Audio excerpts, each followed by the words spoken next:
सुरपूजिते शङ्खचक्र गदाहस्ते महालक्ष्मी नमोऽस्तुते नमस्ते गरुडारूढे कोलासुरभयङ्करी सर्वपाप हरे देवी महालक्ष्मी नमोऽस्तुते महादेव्यै च विद्महे विष्णुपत्नी च धीमहि तन्नो लक्ष्मी प्रचोदयात्।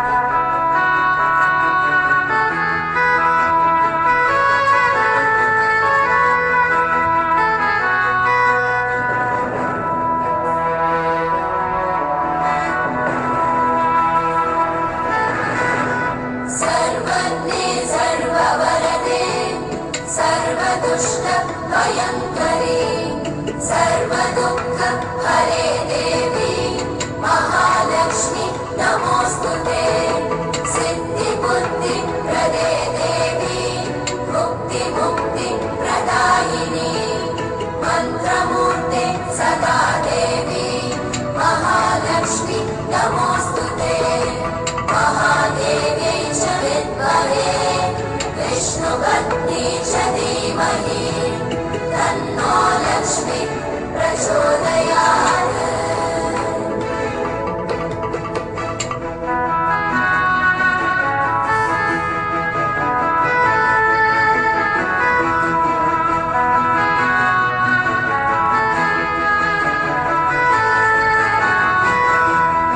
आद्यन्तरहिते देवी आद्यशक्ति महेश्वरी योगजे योगसम्भूते महालक्ष्मी नमोऽस्तुते स्थूलसूक्ष्म महारौद्रे महाशक्ति महोदरे महापाप हरे देवी महालक्ष्मी नमोऽस्तुते महादेव्यै च विद्महे विष्णुपत्नी च धीमहि तन्नो लक्ष्मी प्रचोदयात्।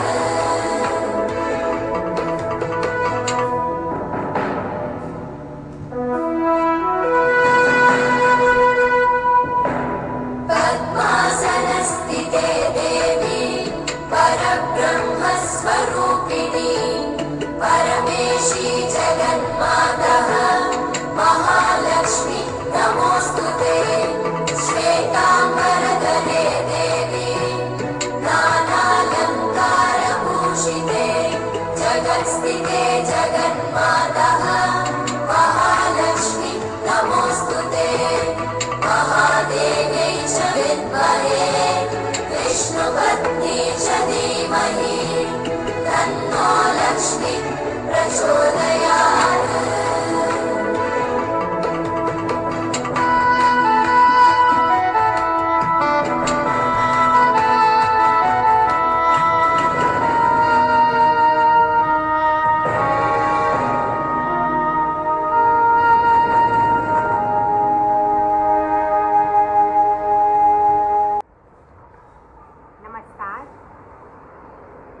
नवरात्रि महोत्सव के आज के सत्संग में मैं इंटरनेशनल योगा सोसाइटी की तरफ से आप सभी का स्वागत करती हूँ। हम देवी माँ की आराधना श्री महालक्ष्मी के रूप में कर रहे हैं। अभी तक की कथा से हमें ये ज्ञात हुआ कि श्री माँ महालक्ष्मी हमारे मानसिक विकारों को दूर करती हैं और हमें मानसिक समृद्धि प्रदान करती हैं। साधारण तौर पर लोग माँ लक्ष्मी की पूजा सिर्फ मटीरियल प्रॉस्पेरिटी के लिए करते हैं, भौतिक समृद्धि के लिए, लेकिन श्री महालक्ष्मी मटीरियल प्रॉस्पेरिटी के साथ साथ हमें मेंटल प्रॉस्पेरिटी भी प्रदान करती है। इस वर्ष की घटनाओं से हमें ये साफ संकेत मिलता है कि मानसिक समृद्धि भौतिक समृद्धि से भी ज़्यादा ज़रूरी है। मेंटल प्रॉस्पेरिटी का महत्व हमारे मटीरियल प्रॉस्पेरिटी से भी ज़्यादा है। श्री महालक्ष्मी की जब भक्तों के पे कृपा होती है तो उनका जीवन रूपांतरित हो जाता है। उनके जीवन में सुख, शांति, भौतिक समृद्धि और आंतरिक समृद्धि आती है। इन्हीं शब्दों के साथ मैं अब श्री स्वामी शशि भूषणानंद जी से आज का सत्संग प्रारंभ करने का निवेदन करती हूँ। श्री स्वामी शशि भूषणानंद जी। ओम ब्रह्मानंदम परम सुखदम केवलम ज्ञानमूर्तिम द्वंद्वातीतम गगन सदृशम तत्वमस्यादि लक्ष्यम एकम नित्यं विमलमचलम सर्वधि साक्षिभूतम भावातीतम त्रिगुणरहितम सद्गुरुः तं नमामि, सद्गुरुः तं नमामि, सद्गुरुः तं नमामि। ओम शांति शांति शांति। ओम श्री महालक्ष्म्यै नमः। ओम श्री महालक्ष्म्यै नमः। ओम श्री महालक्ष्म्यै नमः। ओम सर्वमंगल्य मांगल्ये शिवे सर्वार्थ साधिके शरण्ये त्र्यंबिके गौरी नारायणी नमस्तुते। ओम शांति शांति शांति। आप समूह में विद्यमान परमात्मा को नमस्कार है। अभी हम लोग देवी महादेवी लक्ष्मी चरित्र का वर्णन कर रहे हैं और आज दूसरा मध्य का तीसरे दिन की ये पूजा चल रही है। आपको ज्ञात है कि नवरात्र में 3 दिन की 3 पूजा होती है। पहले 3 दिन तक महादुर्गा की पूजा होती है, दूसरे 3 दिन तक महालक्ष्मी की पूजा होती है और तीसरे 3 दिन तक महासरस्वती की पूजा होती है। तो अभी आज ये दूसरे 3 दिन का अंतिम तीसरा दिन है और अभी हम लोगों ने जो स्तुति की है उस स्तुति में सर्वमंगल्य मांगल्ये शिवे सर्वार्थ साधिके शरण्ये त्र्यंबिके गौरी नारायणी नमस्तुते, उस स्तुति के माध्यम से देवी की पूजा, देवी की आराधना की गई है जो सभी प्रकार के मंगल करने वाली हैं।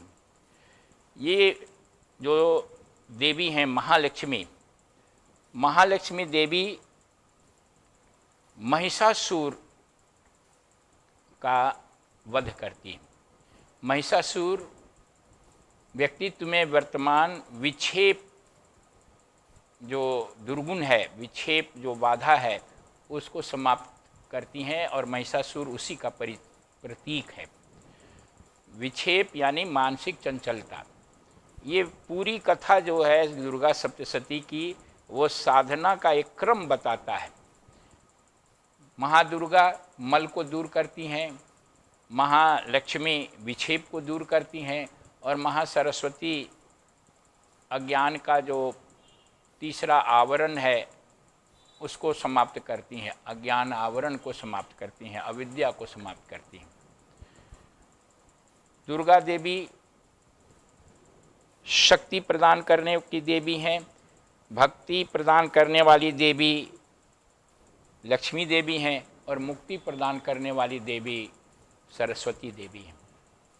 दुर्गा देवी का केंद्र स्थान मणिपुर चक्र है और वो कर्मगंधी का विमोचन करती हैं।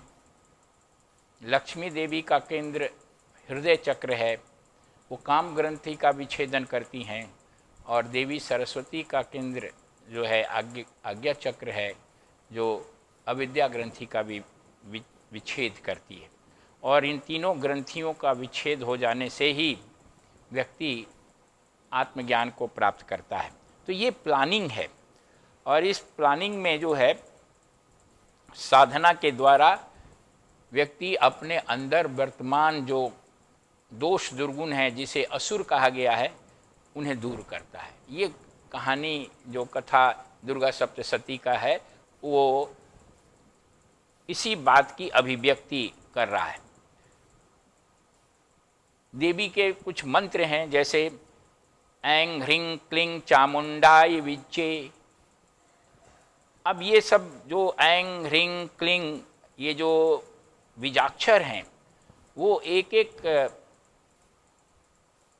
केंद्र से संबंधित हैं। जैसे मैंने कहा कि कुंडलिनी के चक्र होते हैं, 7 चक्र हैं, मूलाधार, स्वाधिष्ठान, मणिपुर, अनाहत, विशुद्धि, आज्ञा और सहस्त्रार।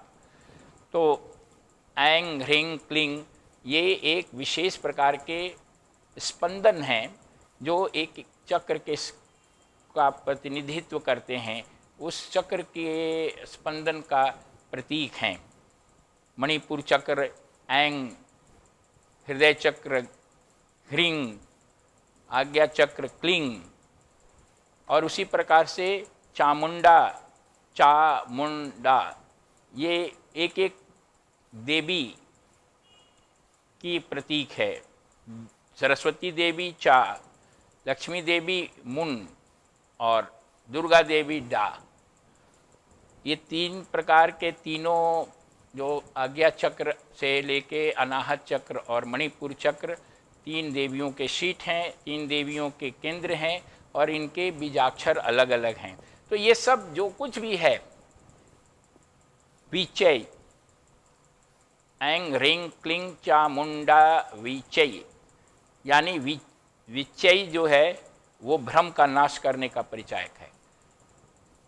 साधना में क्या किया जाता है? साधना में अज्ञान यानी भ्रम को समाप्त करने का एक प्रयास है। हम जो कुछ भी समझते हैं जिंदगी को या संसार को, हम गलत रूप में समझते हैं। जो कुछ अनुभव करते हैं वो एक भ्रम में अनुभव करते हैं। ये तीनों देवियां इन भ्रमों को दूर करने के लिए 3 जो है शक्ति के परिचायक हैं, और ये वास्तव में परमात्मा के एक एक पक्ष के प्रतीक हैं। इन सारे बातों को ध्यान में रखते हुए ये दुर्गा सप्तशती की कथा बताई गई है। तो महिषासुर का जब वध हुआ, उसकी सभी सेनाएं भाग गई, और उसके सेनाओं के भागने के बाद देवताओं में बहुत प्रसन्नता आ गई, क्योंकि देवताओं को वो दुख देते थे, असुर और महिषासुर। और देवता देवी यानी महालक्ष्मी देवी को प्रसन्न करने के लिए, उनके प्रति धन्यवाद ज्ञापित करने के लिए उनकी स्तुति करने लगे। तो देवताओं द्वारा देवी की स्तुति बड़ी अच्छी है, लेकिन इसमें से मुख्य बातों को मुख्य बिंदु पर हम विचार करेंगे, और उस स्तुति के माध्यम से कुछ मैसेज दिया गया है, कुछ प्रतीक अर्थ है, उस प्रतीक अर्थ के विषय में चर्चा करेंगे। देवताओं ने जो है देवी की जो स्तुति की, वो स्तुति के प्रमुख बिंदुओं पर विचार करते हुए चर्चा को आगे बढ़ाएंगे। यस्या प्रभावमतुलं भगवन्ननलतो ब्रह्मा हरिश्च नहि वक्तुमलं वलं च सा चंडिकाखिल जगत परिपालनाय नाशाय चाशुभ भयस्तु मतुं करोतु यां श्री स्वयं सुकृतिनां भवनेष्वलक्ष्मीः पापात्मनाः कृतधियां हृदयेषु बुद्धिः श्रद्धा सतां कुलजन प्रभवस्य लज्जा तां त्वां नता स्म परिपालय देवी विश्वं किं वर्णयाम तव रूपचिन्तयमेतत् किं चातिवीर्यम् असुरक्षकारी भुरि किं चाहवेषु चरितानि तवाद्विनतानि सर्वेषु दिव्य सुरदेव गणेधिकेषु। इस प्रकार से स्तुति लंबी चली, लेकिन उस स्तुति के पीछे जो बात देवता लोग कह रहे हैं उसके विषय में हम चर्चा करेंगे। देवता कह रहे हैं, हे माता,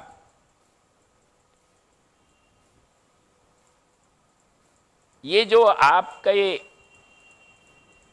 क्रिया है, जो आपने अभी आश्चर्य किया है, महिषासुर और उसकी सेना का वध किया है, उसके लिए हम सभी देवगण आपको नमस्कार करते हैं और आपके प्रति कृतज्ञ हैं। जिनका अनुपम प्रभाव और बल का वर्णन भगवान शेष, ब्रह्मा और विष्णु भी नहीं कर सकते हैं, हे चंडिका देवी, मैं हम लोग आपके उस अनुपम जो लीला है उसका वर्णन कैसे करें।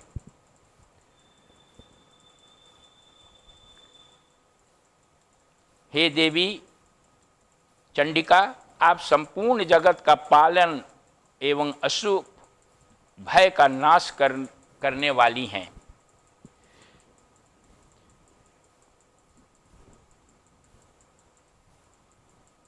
आप हम सबों को और पुण्यात्माओं के घरों में लक्ष्मी रूप में, पापियों के यहाँ दरिद्र रूप में, शुद्ध अंतःकरण वाले पुरुषों के हृदय में बुद्धि रूप में, सत्पुरुषों में श्रद्धा रूप में तथा कुलीन मनुष्य में लज्जा रूप में निवास करती हैं। हे देवी, हम आपको बार बार नमन करते हैं। आगे देवताओं ने अनेक प्रकार के वरदान मांगे हैं कि हमें सुख दीजिए, सुरक्षा दीजिए, धन दीजिए, ऐश्वर्य दीजिए। ये सारे जो प्रार्थना है उसका एक संदेश है। जब आप साधना के क्षेत्र में आगे बढ़ते हैं तो साधक को भौतिक सुरक्षा की भी जरूरत होती है। उसकी भौतिक आवश्यकताओं को भी पूरा करना आवश्यक होता है और इसके लिए भौतिक सुरक्षा और भौतिक सुविधा प्राप्त करने के लिए जैसे देवता लोग देवी से स्तुति कर रहे हैं, प्रार्थना कर रहे हैं, इसका मतलब ये है कि व्यक्ति साधक को जो सुरक्षा प्राप्त होती है, जो सुविधा प्राप्त होती है, जो उसे जीवन में भोग प्राप्त होते हैं, वो सब देवी यानी परमात्मा के कृपा से प्राप्त होते हैं। व्यक्ति को कभी भी अपनी सफलता के लिए और असफलता के लिए अपने को न तो दोष देना है और न ही अपने को उसके लिए उत्तरदायी ठहराना है कि उसने ऐसा हमने कर दिया ऐसा। ये दोनों है, दोष दुर्गुण कमी वो भी माता के कारण होता है, माता के प्रभाव से होता है, माता ही उसके मूल हैं और जो कुछ प्राप्ति होती है, सफलता मिलती है, सुख मिलता है, उसका भी जो मूल कारण है वो माता है, देवी है, परमात्मा है।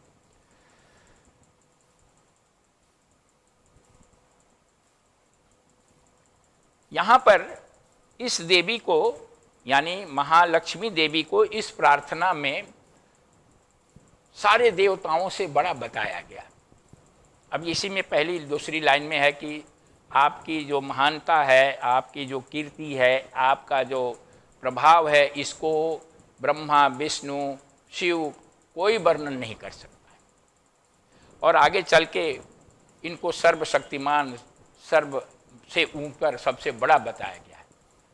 यहाँ ये इस बात को जान लेना जरूरी है कि देवी के प्रति ये भाव व्यक्त करने के पीछे ये मकसद नहीं है कि दूसरे देवताओं को छोटा करना, छोटा दिखाना। ये भारतीय संस्कृति और भारतीय ग्रंथों की सुंदरता ये है कि जिस इष्ट देवता के हम पूजा करते हैं, जैसे अलग अलग इष्ट देवता हैं, राम हैं, कृष्ण हैं, शिव हैं, हनुमान हैं, ये बहुत सारे देवताओं में से हम किसी को इष्ट मानते हैं। कई लोगों को अपने इष्ट और दूसरे इष्ट के बीच में जो है वो विवाद का एक मुद्दा बन जाता है कि मेरे इष्ट जो हैं दूसरे से ऊंचे हैं या ज़्यादा शक्तिशाली हैं, जल्दी प्रसन्न होने वाले हैं। ऐसा नहीं है। आपके जो इष्ट हैं वो उसको परब्रह्म परमात्मा के रूप में देखने को कहा जा रहा है। अपने इष्ट को, आपके इष्ट ईश्वर के ही प्रतिमूर्ति हैं और उस को उस इष्ट को परमेश्वर या परमात्मा मान लेने पर दूसरे दूसरे देवी देवता जो हैं वो उसी में समाहित हैं, उसके अंतर्गत ही हैं। इसलिए अगर आप किसी एक देवी या देवता को अपना इष्ट मानते हैं तो आपके लिए वही जो है परब्रह्म परमात्मा है। हम किसी और को मानते हैं तो हमारे लिए वही परब्रह्म परमात्मा है। यानी सभी देवता देवी परब्रह्म परमात्मा का ही रूप है, ऐसा भाव करना चाहिए। ऐसा नहीं सोचना चाहिए कि इस ग्रंथ में तो उस देवता की बड़ी बड़ाई की गई है, दूसरे ग्रंथ में किसी और की करी गई है, तो हम किसको बड़ा माने किसको छोटा माने। ये द्वंद्व कभी कभी साधकों में आ जाता है। लेकिन इस द्वंद्व के पीछे यही है कि सारे देवताओं को, सारे इष्टों को ईश्वर परमात्मा का प्रतीक माना गया है और शास्त्र विशेष में उसी की महिमा का गान किया गया है। इस भाव से इस शास्त्र का अध्ययन, सब शास्त्र का अध्ययन करना चाहिए। आप चाहे किसी भी रूप में किसी भी इष्ट देव की आराधना कर रहे हैं, वो ईश्वर की, परमात्मा की ही आराधना होती है। इसलिए इसमें कहीं द्वंद्व नहीं है। दूसरी बात कि जितने भी शुभ और अशुभ गुण हैं व्यक्ति को के अंदर, वो सब माया के प्रभाव से व्यक्तित्व में प्रकट होते हैं। और माया जो है प्रकट करने वाली शक्ति ईश्वरीय शक्ति है। व्यक्ति को न तो अपने दुर्गुण के प्रति घृणा करनी है और न ही सद्गुण को अपना मानना है। दुर्गुण और सद्गुण दोनों ही ये परमात्मा के प्रेरणा से प्रकट होते हैं और परमात्मा के आशीर्वाद से ही ये समाप्त भी होते हैं। तो अपने आप को किसी भी प्रकार से ईश्वर से अलग नहीं समझना है, बल्कि ईश्वर का एक उपकरण मानना है। हमारे आप के माध्यम से, हमारे आप के चित्त के माध्यम से परमात्मा क्रियाशील होते हैं और चित्त की सारी प्रेरणाएं ईश्वर के द्वारा प्रेरित होती है। लेकिन ये जो भाव है वो क्रमिक रूप से प्रकट होता है साधना में। ये अचानक साधक इस बात को नहीं समझ पाता है कि मैं स्वयं ही आत्मा हूं जो ईश्वर का अंश है। वो अपने आप को अलग समझता है। जैसे उदाहरण के लिए बहुत सारे पात्र रखे हुए हैं और सारे पात्र में कुछ ना कुछ, कोई द्रव, कोई जल रखा हुआ है और उन सारे पात्रों में सूर्य का प्रतिबिंब बन रहा है। हर पात्र में सूर्य चमक रहा है, लेकिन प्रत्येक पात्र का जो सूर्य है वो अपने आप को अलग महसूस करता है। वो महसूस करता है कि मैं सोने के पात्र का सूरज हूँ, कोई दूसरा समझता है कि मैं मिट्टी के पात्र का सूरज हूँ, कोई समझता है कि मैं छोटे पात्र का सूरज हूँ, कोई समझता है कि मैं बड़े पात्र का सूरज हूँ। ये सब जो भेद है वो अविद्या के कारण है, अज्ञान के कारण है। सच्चाई ये है कि अलग अलग पात्रों में जो सूरज प्रतिबिंबित हो रहा है वो वास्तव में एक ही सूरज जो आसमान में चमक रहा है उसी की छाया है। उसी प्रकार से हमारे, आपके और पूरे सृष्टि में जो प्रत्येक व्यक्तित्व में जो आत्मा है, जीवात्मा है, वो वास्तव में उस परम ब्रह्म परमात्मा का प्रतिबिंब है। लेकिन अज्ञान के कारण, अविद्या के कारण हर जीव अपने आप को एक दूसरे से अलग समझता है और इस दृष्टि से कोई अपने को छोटा या कोई अपने को बड़ा अनुभव करता है। लेकिन जब साधना के मार्ग पर वो जीव आगे बढ़ता है तो उसके दृष्टि में परिवर्तन होने लगता है और धीरे धीरे वो ये रियलाइज कर जाता है, उसको ये ज्ञान हो जाता है कि वास्तव में उसके व्यक्तित्व में जो जीव आत्मा के रूप में जो सत्य प्रकट हो रहा है वो वास्तव में परमात्मा का ही प्रतिबिंब है। लेकिन जैसा मैंने बताया कि ये साधना के क्रम में धीरे धीरे प्रगति होती है और इसी को उत्तरायण मार्ग कहा गया है, यानी उत्तर दिशा में प्रगति करना। और उसमें बताया गया है कि उत्तरायण मार्ग पर चलने वाली आत्मा को पहले अग्नि से मुलाकात होती है, ज्योति से मुलाकात होती है, अह से मुलाकात होती है। यानी अग्नि जो है वो वैराग्य का प्रतीक है, ज्योति विवेक का प्रतीक है, अह जो है उसके चेतना में दृष्टिकोण में होने वाले परिवर्तन का प्रतीक है, जो अपने जीवन के उद्देश्य को ठीक ठीक समझ लेता है। तो ये जैसे जैसे चित्त शुद्धि होती है वैसे वैसे व्यक्ति का जो दृष्टिकोण है जीवन के प्रति, जगत के प्रति, वो परिवर्तित हो जाता है, बदल जाता है।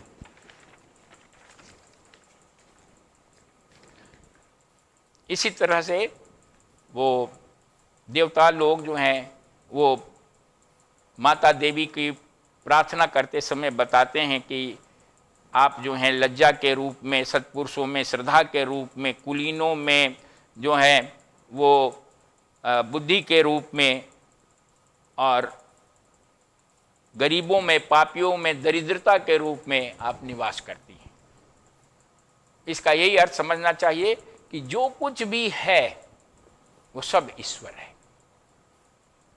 और इसी को भगवत गीता में जो है विभूति पाद में भगवान कृष्ण बताते हैं कि मैं वर्णन करते हुए बताते हैं कि वीरों का जो शूरवीर हैं उनकी वीरता मैं हूँ, जो सुंदर है उनका मैं सौंदर्य हूँ, वो जो ज्ञानी है उनका मैं ज्ञान हूँ।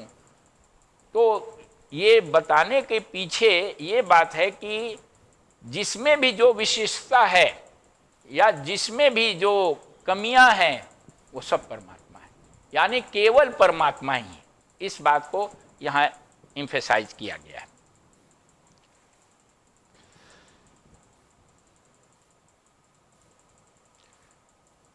देवी को महाव्रत की मूर्ति कहा गया है, देवी को विद्या कहा गया है, देवी को देवताओं ने इंद्रियों का नियंत्रित करने वाली शक्ति कहा गया है।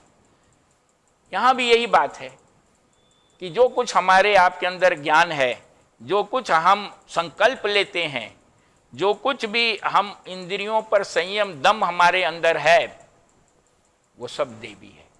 अपने आप को, अपने अहंकार को, इसके लिए आप जो है अहंकार को प्रशस्ति मत कीजिए, अहंकार को मत यश दीजिए कि आपने ये कर लिया, बल्कि जो कुछ भी हो रहा है वो सब ईश्वरीय सत्ता के आधार पर हो रहा है।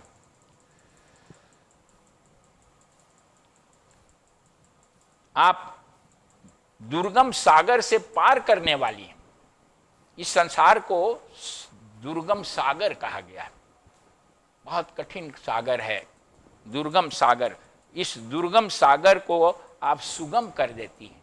इस संसार में यदि कोई व्यक्ति महालक्ष्मी की कृपा प्राप्त कर ले तो इस संसार में उसकी यात्रा, जीवन यात्रा उसकी सुगम हो जाती है, आसान हो जाती है। इस प्रकार से देवी की स्तुति करने के बाद उन लोगों ने प्रार्थना किया कि हे देवी, आप अपने शूल से हमारी रक्षा करें, भाला से रक्षा करें। आप हे चंडिका, आप अपने त्रिशूल से हमें चारों तरफ से रक्षित करें। हे देवी, आप अपने घंटा से हमारी रक्षा करें। अब यहाँ पर कुछ बात समझने की है। ये जो कुछ अस्त्र शस्त्र के नाम देवताओं ने गिनाए कि आप शूल से, तलवार से, घंटा से, त्रिशूल से हमारी रक्षा करें, इसके पीछे भी एक मैसेज है, इसका भी एक प्रतीक अर्थ है।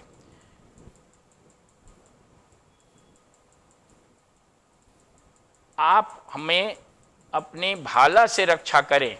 इसका मतलब भाला जो है वो तीक्ष्ण होता है, तेज होता है, तीखा होता है, नुकीला होता है। देवी से देवता लोग कह रहे हैं कि आप हमें नुकीली बुद्धि दें, विवेक दें, समझ दें। अगर हमारे अंदर विवेक, बुद्धि, समझ होगी, आपका शूल होगा, आपका भाला होगा, तो हम रक्षित हो जाएंगे। हमारी रक्षा स्वयं हो जाएगी।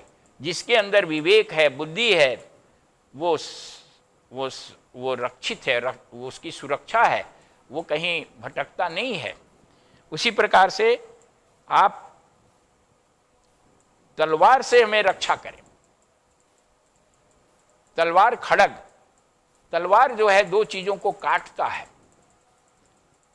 यानी हमारे अंदर सत्य और असत्य को भेद करने की समझदारी हो, हम सत्य में और असत्य को अलग कर सकें। अगर हम वो अलग कर सकते हैं तो हम देवी के तलवार से रक्षित हैं। तो देवता लोग ये प्रार्थना कर रहे हैं, त्रिशूल से रक्षा करें सभी दिशाओं में। त्रिशूल से रक्षा करने का मतलब है कि इस सृष्टि में सर्वत्र त्रिपुटी विद्यमान है, ट्रायड है। ट्रायड किस चीज का है? जागृत, स्वप्न, सुषुप्ति, ये चेतना की तीन अवस्थाएं हैं। दर्शन, दृष्टा और दृश्य, ये समस्त जो माया का प्रपंच है, इसको देखने वाले हम हैं, दृष्टा। ये दिखता है जो चीज, वो है दृष्टि। और दर्शन का मतलब होता है कि संसार में जब हम व्यवहार करते हैं तो उसमें जो अनुभव होता है वो दर्शन कहलाता है। ये जागृत में भी होता है और स्वप्न में भी होता है। तो ये जो त्रिपुटी है, जिससे व्यक्ति हमेशा प्रभावित रहता है और उसी से प्रभावित होने के कारण पीड़ित रहता है। हम अपने को जो है एक व्यक्ति मानते हैं, इस संसार को सच्चा मानते हैं, मैं हूँ, ये दृष्टा को हम वास्तविक मानने लगे तो हम एक भ्रम में हैं। ये संसार है, इसको वास्तविक मानने लगे तो हम भ्रम में हैं।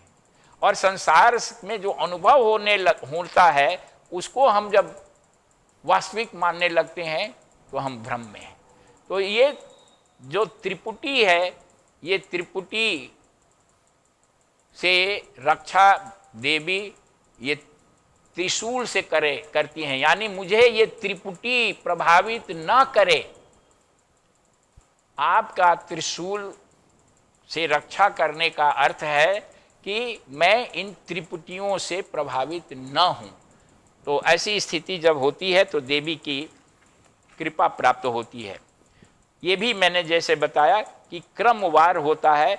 धीरे धीरे व्यक्ति जो है जीवन, जगत और जीवन की परिस्थितियों में एक ईश्वरीय क्रियाशीलता को देखने की एक दृष्टि उत्पन्न कर लेता है, देखने का एक गुण उत्पन्न कर लेता है। पहले तो उसको पता ही नहीं होता है, वो जो चीज़ होता है बस उसको स्वीकार करता है और फिर उसी से प्रभावित हो जाता है। अहंकार के अनुकूल अगर चीज़ें हुई तो उसे अच्छा लगता है, अहंकार के उल्टी चीज़ें हो गई तो उसे बुरा लगता है। और इसी अच्छे और बुरे के सुख और दुख में वो आजीवन क्या जन्म जन्मांतर घूमता रहता है। लेकिन जब ये दृष्टा, दृश्य और दर्शन की त्रिपुटी देवी के त्रिशूल से समाप्त हो जाती है धीरे धीरे, तो उस व्यक्ति में एक ऐसी पैनी दृष्टि हो जाती है जो संसार के हर अवस्था में संसार के वो परमात्मा की क्रियाशीलता को देखने लगता है। दुख में भी वो महसूस करता है कि इस परमात्मा क्रियाशील है, सुख में भी वो अनुभव करता है कि परमात्मा क्रियाशील है। यही स्थिति जब आ जाती है तो उसके दृष्टि में चेंज आ जाता है। आरंभ में जो है व्यक्ति इस संसार को अपने ऊपर हावी कर लेता है, संसार में ही रहने लगता है और संसार से प्रभावित हो जाता है। नाव को पानी में होना चाहिए, पानी को नाव में नहीं होना चाहिए। अगर पानी नाव में चला जाए तो नाव डूब जाती है। व्यक्ति को संसार में रहना चाहिए, संसार में रहते हुए संसार को अपने अंदर नहीं लाना है। अगर संसार आपके मन के अंदर आ जाएगा तो आप जो है दुखी हो जाएंगे, लेकिन संसार मन में न आए इसके लिए जो है देवी की कृपा चाहिए। तो इस प्रकार से दृष्टिकोण में परिवर्तन धीरे धीरे होता है और हमेशा परमात्मा को दृष्टि में बनाए रखने के लिए विषम परिस्थितियां जो है अधिक सहायक होती। जब अच्छी परिस्थिति होती है तो व्यक्ति खाने पीने और इंद्रियों के भोग में लिप्त हो जाता है, ईश्वर उसकी दृष्टि से ओझल हो जाते हैं। लेकिन जब दुख रहता है तो व्यक्ति दुख में ईश्वर को याद करता है। कुंती और कृष्ण की वार्ता बहुत प्रसिद्ध है कि कुंती भगवान कृष्ण से महाभारत खत्म होने के बाद यही मांगती है कि आप हमेशा हमें दुख दीजिए, क्योंकि जब तक दुख था तो आप हमारे साथ थे, हम दिन रात आपको याद करते थे। सुख होने पर शायद आप विस्मृत हो जाएंगे, इसलिए कुंती उनसे दुख की चाहना कर रही है। कहने का ये अभिप्राय ये है कि विषमताओं में भी परमात्मा की कोई ना कोई उद्देश्य छुपा होता है और वो भी परमात्मा की क्रियाशीलता है, इसकी देखने की दृष्टि दी जाए, नहीं तो मन जो है भ्रमित हो जाता है और सुख में वो अहंकार और विषय भोग में लिप्त हो जाता है।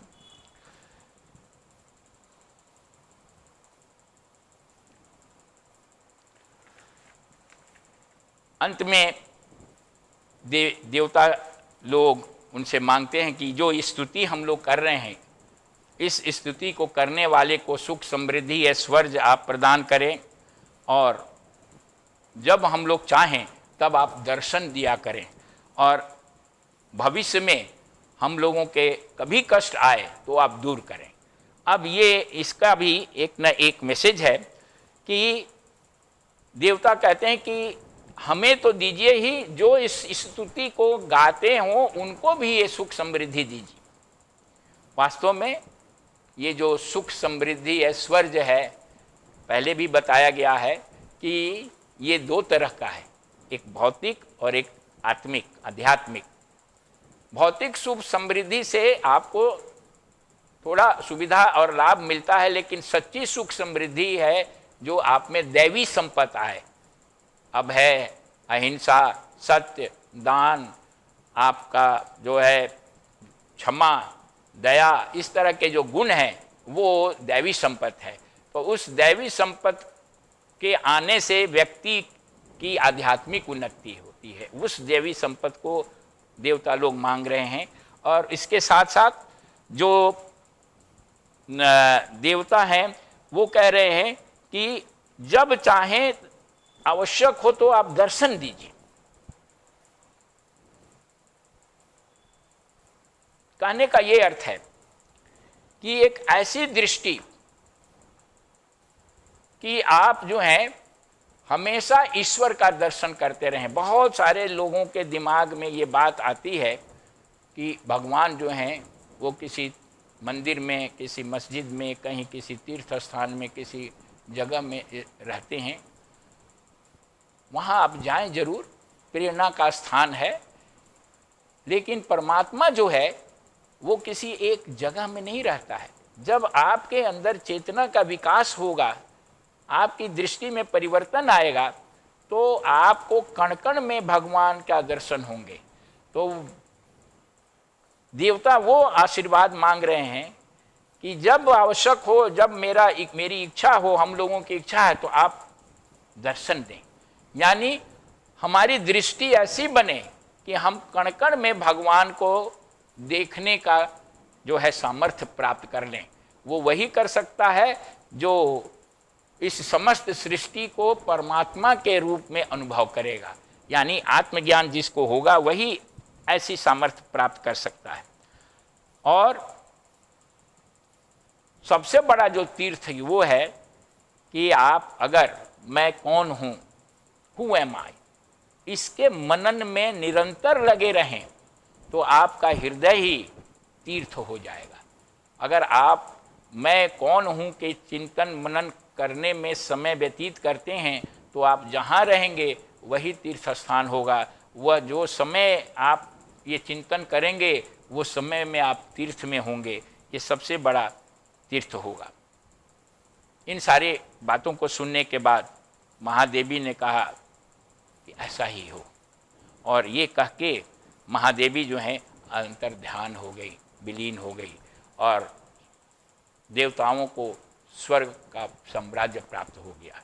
इस प्रकार से महालक्ष्मी के प्रसाद से देवताओं ने अपने खोए हुए राजधानी स्वर्ग को प्राप्त किया, वैभव को प्राप्त किया, ऐश्वर्य को प्राप्त किया।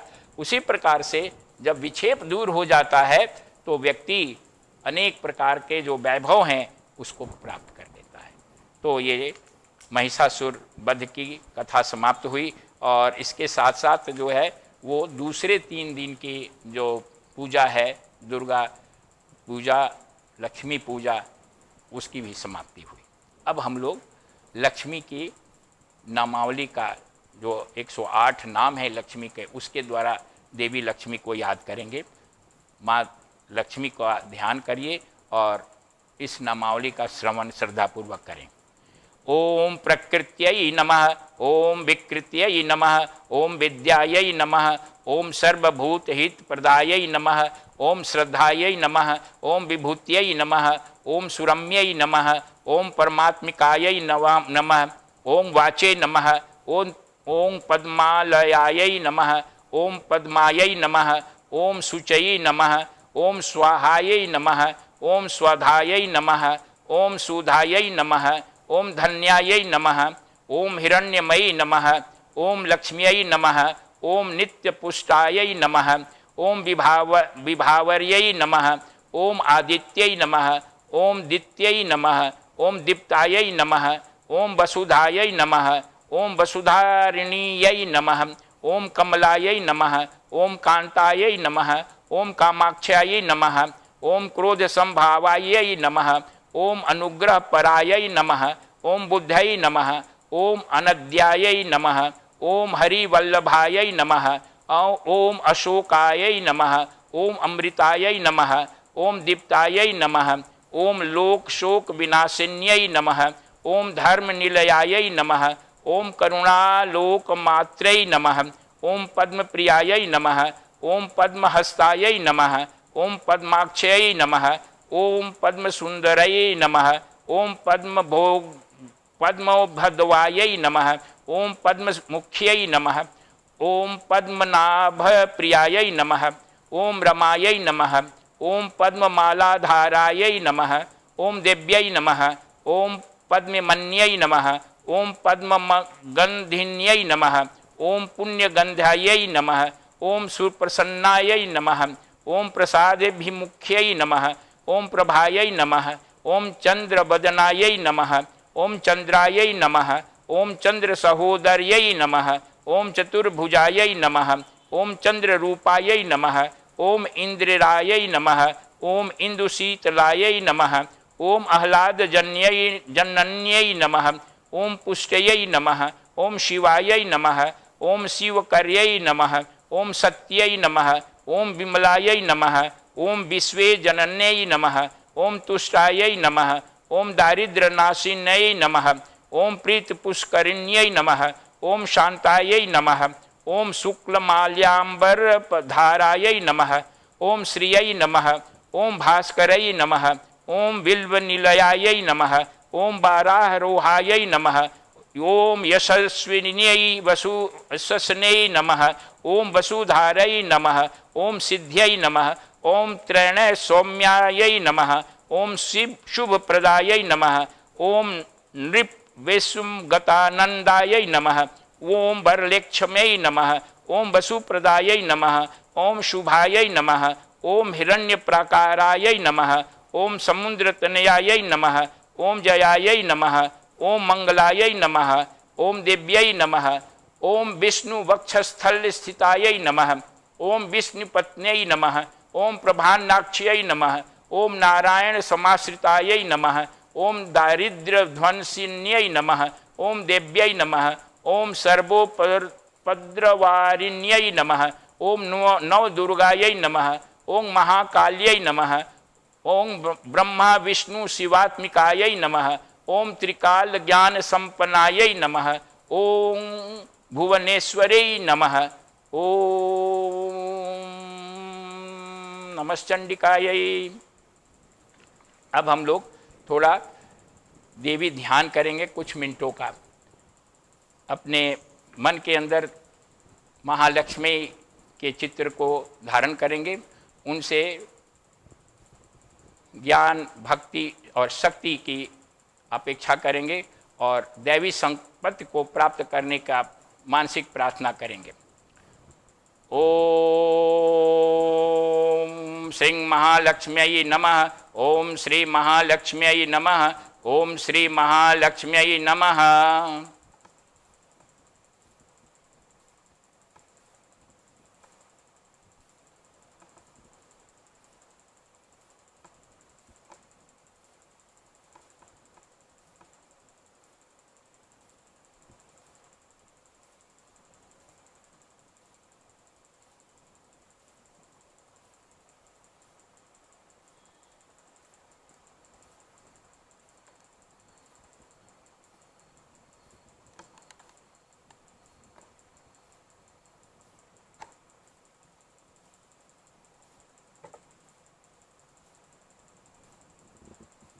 ओम श्री महालक्ष्म्यै नमः, ओम श्री महालक्ष्म्यै नमः, ओम श्री महालक्ष्म्यै नमः। ओम असतो मा सद्गमय, तमसो मा ज्योतिर्गमय, मृत्युर्माम अमृतं गमय। ओम सर्वेषां स्वस्तिर्भवतु, सर्वेषां शान्तिर्भवतु, सर्वेषां पूर्णं भवतु, सर्वेषां मंगलं भवतु, सर्वे भवन्तु सुखिनः, सर्वे सन्तु निरामयाः, सर्वे भद्राणि पश्यन्तु, मा कश्चित् दुःखभाग् भवेत्। ओम त्र्यंबकं यजामहे सुगंधिं पुष्टिवर्धनम्, उर्वारुकमिव बन्धनान् मृत्युर्मुक्षीयमामृतात्। ओम द्यौ शांति अंतरिक्ष गुम शांति, पृथ्वी शांतिरापः शांति, औषधयः शांति, वनस्पतयः शांति, विश्वदेवाः शांति, ब्रह्म शांति, सर्वगुम शांति शांतिरेव शांति, सामा शांतिरेधिः। ओम शांति शांति शांति।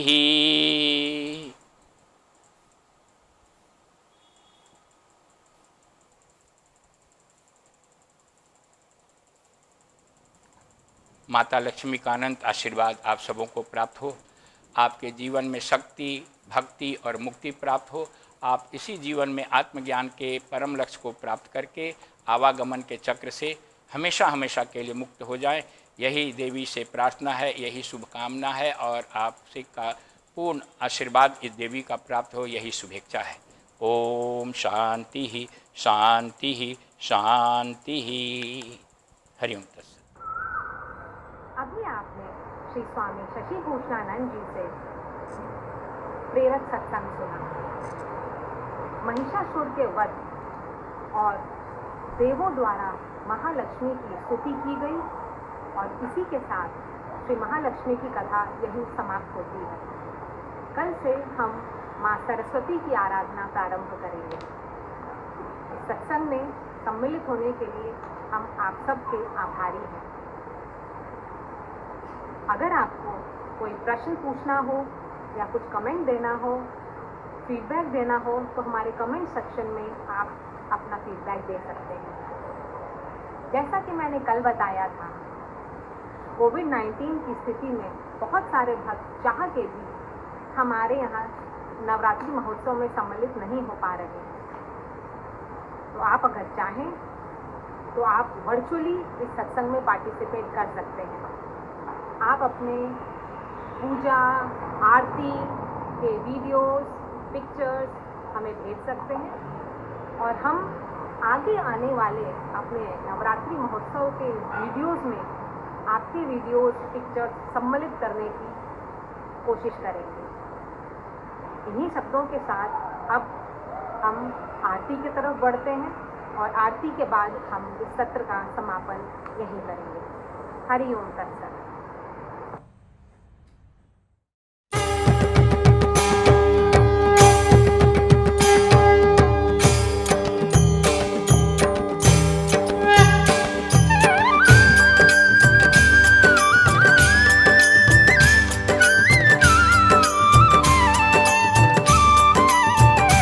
ओम जय लक्ष्मी माता, मैया जय लक्ष्मी माता।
सेवक तुमको निश दिन सेवक कर विष्णु धाता ओम जय लक्ष्मी माता।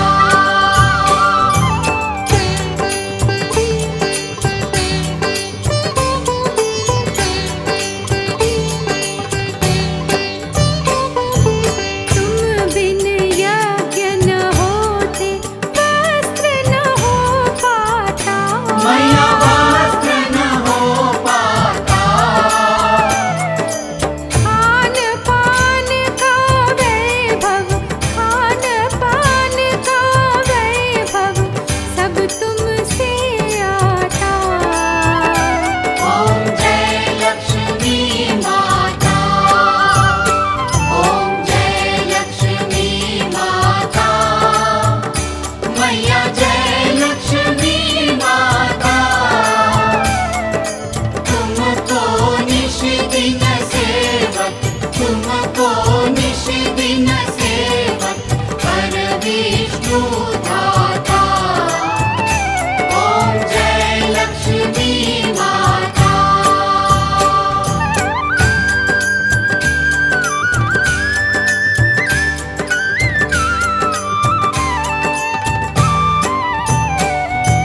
शुभ गुण मंदिर सुंदर क्षीरों दधि जाता। मैया क्षीरों दधि जाता। रत्न चतुर्दश तुम बिन, रत्न चतुर्दश तुम बिन कोई नहीं पाता। ओम जय लक्ष्मी माता ओम जय लक्ष्मी माता। मैया जय लक्ष्मी माता